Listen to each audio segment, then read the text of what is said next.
Devadas hospital இப்போ நாங்கள் தொடங்கி 17 வருஷம் ஆயிடுச்சு.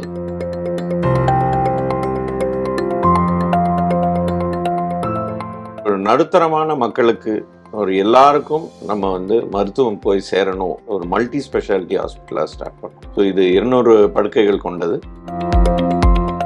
ஆர்த்தோபெடிக்ஸ் ஒரு ஹியூமன் கார்பென்ட்ரின்னு கூட சொல்லுவாங்க. ஏன்னா நாங்கள் யூஸ் பண்ணக்கூடிய பொருட்கள் லைக் ரொம்ப அறுக்கிறதுக்கு சர்ஜரி தான் ரெக்கமெண்ட் பண்ணுறோன்றது ஒரு தவறான கருத்து. ஏன்னா நாங்களும் ஜாயிண்ட் பக்கத்தில் இருக்கக்கூடிய ஃப்ராக்சர்ஸ் எல்லாம் நம்ம பர்ஃபெக்டாக ஃபிக்ஸ் பண்ணலன்னா அவங்களுக்கு செயல் இழந்துருவாங்க. ஜாயிண்ட்டை சுற்றி இருக்கிற ஃப்ராக்சர்ஸுக்கு கண்டிப்பாக ஆப்ரேஷன் பண்ணி தான் ஆகணும். அப்படி இல்லைன்னா 3 to 4 monthsல ஒரு ஃப்ராக்சர் குணமாகி அவங்க திரும்பி வேலைக்கு போகலாம். ஆப்ரேஷன் பண்ணால் அவங்க திருப்பி அவங்க பொழப்ப போய் பார்க்கணும்.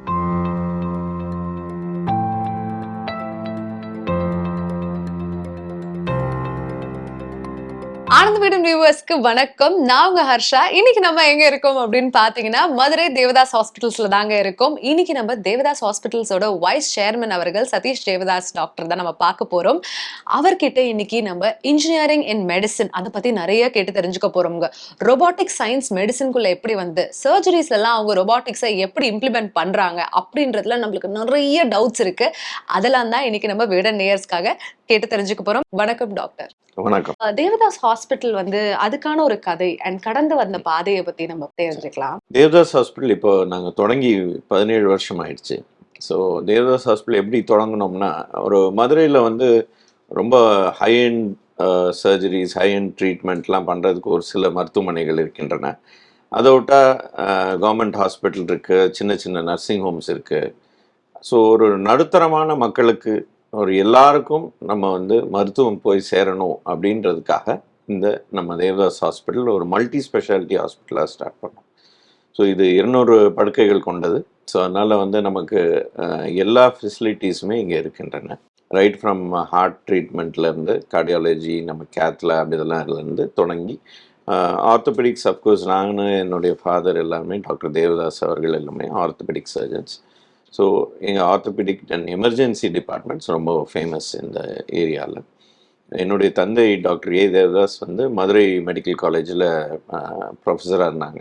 அவங்க 1967 மதுரையில் ஆர்த்தோபெடிக் சர்ஜனாக இருக்காங்க. அவங்க இந்தியா அளவில் பிரசிடெண்ட்டாலாம் இருந்தாங்க for Indian orthopaedic association. So இந்த ஏரியாவில் அவங்களையும் என்னையும் ப்ராக்டிஸ் பண்ணுறவங்க கொஞ்சம் நிறைய பேருக்கு தெரியும். இப்போ நாங்கள் ஹாஸ்பிட்டல் தொடங்கி 17 வருஷம் ஆனதுனால ஹாஸ்பிட்டலும் இந்த ஏரியாவில் நல்ல பழக்கம் ஆயிடுச்சு. ஸோ இந்த ஆர்த்தோபெடிக் சர்ஜரி அப்படின்னா மற்ற சர்ஜரி எல்லாமே பார்க்க போனால் ஒரு கத்தி எடுத்துட்டு போய் அவங்க ஒரு சர்ஜரி பண்ணுற மாதிரி இருக்கும்.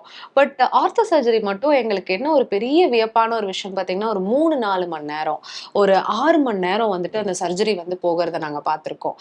டாக்டர் உள்ள போவாங்க, வருவாங்க, ரொம்ப பரபரப்பாக போயிட்டு இருக்கோம். ஆனால் அதுக்குள்ளே நீங்கள் நிறைய வேலைகள் பண்ணுறீங்க நாங்க கேள்விப்பட்டோம். முக்கியமா இந்த ட்ரில்லிங் சம்பந்தப்பட்டமான நிறைய, அது எங்களுக்கு ஒரு பெரிய ஆச்சரியத்தை கொடுக்குது. என்ன ஆக்சுவலா அங்க ஆர்த்தோபெடிக்ஸ் ஒரு ஹியூமன் கார்பென்ட்ரின்னு கூட சொல்லுவாங்க. ஏன்னா நாங்கள் யூஸ் பண்ணக்கூடிய பொருட்கள் லைக் ரொம்ப அறுக்கிறதுக்கு, எலும்பு அறுக்கிறதுக்கு. அண்ட் எலும்பு ரொம்ப ஒரு ஹார்டான ஒரு விஷயம். இட்ஸ் நாட் லைக் ஒரு சாஃப்ட் டிஷ்யூ, ஒரு ஹார்ட் மாதிரியோ ஒரு மசில்ஸ் மாதிரியோ இல்லாமல் இது ரொம்ப ஹார்டானது. எலும்போடைய இந்த ஸ்ட்ரென்த் ஒரு டைட்டானியமோட ஈக்குவலாக இருக்கும். ஸோ பட் என்ன இருந்தாலும் அது ஒரு உயிருள்ள பொருள், அதுவும் தெரிஞ்சுக்கணும் நீங்கள். ஏன்னா எலும்புக்கும் ரத்த ஓட்டம் உண்டு, நரம்புகள் உண்டு, அதுக்கும் உணர்ச்சிகள் உண்டு. ஸோ எலும்பை டச் பண்ணினா உயிரோடு இருக்கவங்க வலி இருக்கும். அதனால தான் எலும்பு உடஞ்சோடனே ரொம்பவே வலி வருது. ஆனாலும் இந்த மயக்க மருந்தெல்லாம் கொடுக்கும் பொழுது அவங்களுக்கு அந்த வலிகள்லாம் தெரியாது. ஸோ ஆப்ரேஷன் எதுக்காக பண்ணுறோம்? யூஸ்வலி ஆர்த்தோபெடிக் ஆப்ரேஷன்ஸ்ன்னு எடுத்துட்டோம்னா நம்ம 2 காரணங்கள். ஒன்று இந்த எலும்பு முறிவுக்காக ஆப்ரேஷன் பண்ணுறோம். 2வது இந்த மூட்டு மாற்று அறுவை சிகிச்சை, ஜாயிண்ட் ரீப்ளேஸ்மெண்ட் இந்த மாதிரி. அப்புறம் ஒரு சிலருக்கு இந்த டிஃபார்மிட்டிஸ், கோணல்கள் மாணல்களாக இருக்கும் எலும்பு, கால், கை, கால்லாம்.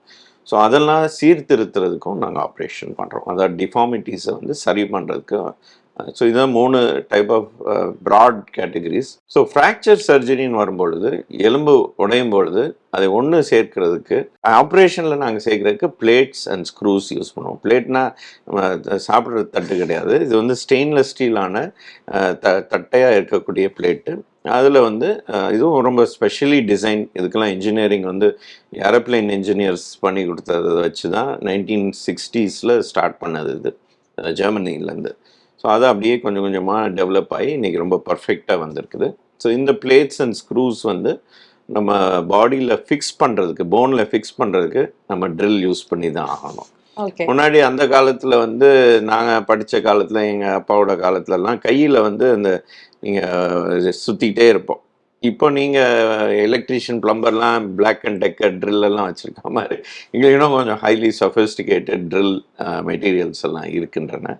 ஸோ அந்த ட்ரில்லெல்லாம் வந்து அது கரெக்டான அந்த ஸ்பீடு இருக்கும். அந்த ஸ்பீடில் போனால் தான் போனுடைய அந்த கார்டெக்ஸ் எல்லாம் பியர்ஸ் பண்ணுறதுக்கு. அதே மாதிரி ரொம்ப சூடு வரக்கூடாது. அந்த சூடு வந்துச்சுன்னா அந்த டிஷ்யூஸ்லாம் டேமேஜ் ஆகிரும். அந்த மாதிரி ரொம்ப ஸ்பெஷலைஸ்டு ட்ரில்ஸ் எல்லாம் இருக்குது. அதே மாதிரி சா இருக்குது, ஏன்னா போனை கட் பண்ணி தான் இந்த ஜாயிண்ட் ரீப்ளேஸ்மெண்ட்டுக்கு நாங்கள் ஃபிக்ஸ் பண்ணணும் அந்த இம்ப்ளான்ட்டை. ஸோ அந்த சா இருக்குது. So it's like human carpentry தான், இது ஒரு ஆசாரிகள் தான் நாங்கள். பட் இருந்தாலும் இது வந்து நம்ம எந்த உடம்புல வேற எந்த ஒரு உறுப்புக்கும் பாதிப்பு இல்லாத அளவுக்கு செய்கிறோம் அப்படின்றதுல தான் அதில் இருக்கு. ஏன் மெக்கானிக்கும் உங்களுக்கும் வித்தியாசம் இருக்கா? உயிர் இருக்கு, உயிர் இல்லை, அவ்வளோதான். அதேதான். ஸோ ரொம்ப அழகாக சொன்னீங்க டாக்டர். அதை தாண்டி நீங்கள் சொன்னதுலேயே சொன்னீங்க இந்த மாதிரி டைட்டானியம் போல்ஸ், பிளேட்ஸ் அதெல்லாம் வச்சு நாங்கள் பண்ணுறோம், ஸ்டெயின்லெஸ் ஸ்டீலில் இருக்கும் அப்படின்ட்டு. சொசைட்டிக்கு வந்து ஒரு பெரிய பயம் இருக்கு. என்னடா போல்ட் வச்சுட்டாங்க என் கைக்குள்ள, என் கையை அறுத்தெடுத்து உள்ள ஸ்டீல் பிளேட் வச்சுட்டாங்க அப்படின்ட்டு. அதுக்காகவே நிறைய பேர் மாவு கட்டுக்கு போறதை நம்ம பார்த்திருக்கோம். பட் டாக்டர்ஸா நீங்க வந்துட்டு ஒரு சர்ஜரி தான் ரெக்கமெண்ட் பண்ணுவீங்கன்றது எங்களுக்கு தெரியும். பட் அது ஏன் வந்துட்டு அந்த புரிதல் இன்னும் நம்ம மக்களுக்கு அவ்வளவா வரலன்னு நினைக்கிறேன்? ஸோ சர்ஜரி தான் ரெக்கமெண்ட் பண்றோன்றது ஒரு தவறான கருத்து. அப்படியா? ஆமா, ஏன்னா நாங்களும் மாவு கட்டு நிறைய பேருக்கு போடுறீங்க. கண்டிப்பாக மாவு கட்டு வந்து அந்த art of doing plaster of பாரிஸ்னு சொல்லுவோம், ஆர்ட் ஆஃப் காஸ்டிங். அது வந்து இன்னும் இருக்கு. ப்ராப்ளி யங்கர் ஜென்ரேஷனுக்கு தெரியாமல் இருக்கலாம். பட் ஸ்டில் எங்கே நம்ம போடணும், எங்கே ஆப்ரேட் பண்ணணும் அப்படின்றதுல தான் வித்தியாசம் இருக்குது. ஸோ மூட்டு, அதாவது ஜாயிண்ட் பக்கத்தில் இருக்கக்கூடிய ஃப்ராக்சர்ஸ், முழங்கால் மூட்டு, மணிக்கட்டு மூட்டு, தோள்பட்டை மூட்டு, இந்த மாதிரி ஜாயிண்ட் பக்கத்தில் இருக்கக்கூடிய ஃப்ராக்சர்ஸ் எல்லாம் வந்து நம்ம பர்ஃபெக்டாக ஃபிக்ஸ் பண்ணலன்னா அவங்களுக்கு செயல் இழந்துருவாங்க. அந்த பர்டிகுலர் ஜாயிண்ட் மூவ்மெண்ட் இருக்காது, அவங்களால கால் மூவ் பண்ணுற கஷ்டம், நடக்கிறது கஷ்டம். இந்த இப்போ கை வந்து நம்ம சாப்பிட்றதுக்கு தேவை வந்து இந்த கை இப்படி திருப்பி இப்படி எடுத்து நம்ம இப்படி வாய் கொண்டு வரணும். ஸோ இது பர்ஃபெக்டாக இந்த மூமெண்ட் இல்லைன்னா இந்த மூமெண்ட் வராது. சேம் திங் எல்போ ஜாயிண்ட்லலாம் ஃப்ராக்சர் ஆயிடுச்சுன்னா நம்ம சாப்பாடை கொண்டு வர்றதுக்கு இத்தனை டிகிரி வேணும். ஸோ பர்ஃபெக்ஷன் வேணும்னா சர்ஜரி பண்ணி தான் ஆகணும். எந்த இடத்துல நமக்கு பர்ஃபெக்ஷன் வேணும்னா வயதானவர்கள் ஒரு 60-70 வயசு தாண்டினவங்களுக்கு மணிக்கட்டில் வந்து அந்த ஆஸ்டியோபொரோசிஸ்னால கை ஊன்னோடனே ஃப்ராக்சர் ஆகிடும். ஸோ அவங்களுக்கு வந்து மாவு கட்டில் சரி பண்ணலாம். அதுதான் புத்தூர் கட்டிலலாம் நிறைய பண்ணி தேர் பிகமிங் வெரி ஃபேமஸ். ஸோ அதில் வந்து எலும்பு சேர்ந்துடும், பார்க்குறது கொஞ்சம் வித்தியாசமாக இருக்கும், கை அகலமாக இருக்கும், கொஞ்சம் கோணலாக இருக்கும், அந்த மாதிரி விஷயங்கள்லாம் இருக்கும். பட் சேர்ந்துடும், ஃபங்க்ஷனலாக இருக்கும். அதனால் நாங்களுமே 60-70 வயசு மக்களுக்கெல்லாம் மாவு கட்டு தான் போடுவோம். ஆப்ரேஷன் பண்ணுறது தேவையில்லை. அதே மாதிரி குழந்தைங்களுக்கு வந்து ஆப்ரேஷன்றது தேவையில்லை. ஒரு சில கையில் முறிவுக்கு, இந்த ஆர்மில் இருக்கிற ஃப்ராக்சருக்கு மாவு கட்டிலே சரி பண்ணலாம். அதுவுமே வந்து ஆப்ரேஷன் நம்ம பிளேட் ஸ்கூஸ். பட் கண்டிப்பாக ஆப்ரேஷன் தேவைன்றது ஜாயிண்ட்டை சுற்றி இருக்கிற ஃப்ராக்சர்ஸுக்கு கண்டிப்பாக ஆப்ரேஷன் பண்ணி தான் ஆகணும். அப்படி இல்லைன்னா ஆப்டிமல் ஃபங்க்ஷன் கிடைக்காது, அவங்களுக்கு சிறந்த ஃபங்க்ஷன் கிடைக்காது. ஏதோ ஒரு ஊனம் அவங்களுக்கு தேங்கியே இருக்கும். எலும்புல ஒரு சர்ஜரி பண்ணிட்டா மட்டும் அதோட ரெக்கவரி ரேட் வந்துட்டு ஒரு 3 மாசம், சில பேருக்கு 6 மாசம், 7 மாசம், 1 வருஷம் ஆயிடுச்சு, ஆனா என்னால இன்னுமே இயல்பு நிலைக்கு திரும்ப முடியலலாம் நிறைய பேர் இருக்காங்க. அது எதனால அந்த மாதிரி? எலும்பு ஃப்ராக்சர் அப்படின்னு எடுத்துக்கிட்டோம்னா இயற்கை வந்து எலும்பை ஹீல் பண்ணும் நார்மலா. ஸோ இயற்கையா வந்து ஹீல் பண்றதுக்கு இட் டேக்ஸ் டைம். 3 மாதம் வரைக்கும் ஆகும். And depends on the phone. எந்த எலும்போ அதை பொறுத்தையும் இருக்குது. இப்போ சின்னதாக நம்ம கை விரல்லாம் அடிபட்டதுன்னா 3 வாரத்தில் எலும்பு சேர்ந்துடும், கை விரல் முறிவெல்லாம். ஆனால் அதே இது நம்ம தொடை எலும்பு, கால் எலும்பு, இதெல்லாம் மினிமம் 3 மாதம் வரைக்கும் ஆகும். இது இயற்கை. நாம வந்து ஆப்ரேஷன் பண்ணி என்ன செய்கிறோம், அந்த எலும்பை வந்து கரெக்டான பொசிஷனில் வைக்கிறோம். ஸோ இயற்கைக்கு நம்ம ஹெல்ப் பண்ணுறோம். ஸோ மாவு கட்டுலாம் போட்டால் கொஞ்சம் பெண்டாக இருக்கலாம், கொஞ்சம் வளைந்து இருக்கலாம், ஸோ கால் குட்டையாக இருக்கலாம், ஒரு சைடு மட்டும் பெண்டாக இருக்கலாம். ஸோ இதெல்லாம் வந்து நமக்கு வந்து சரிப்பட்டு வராது.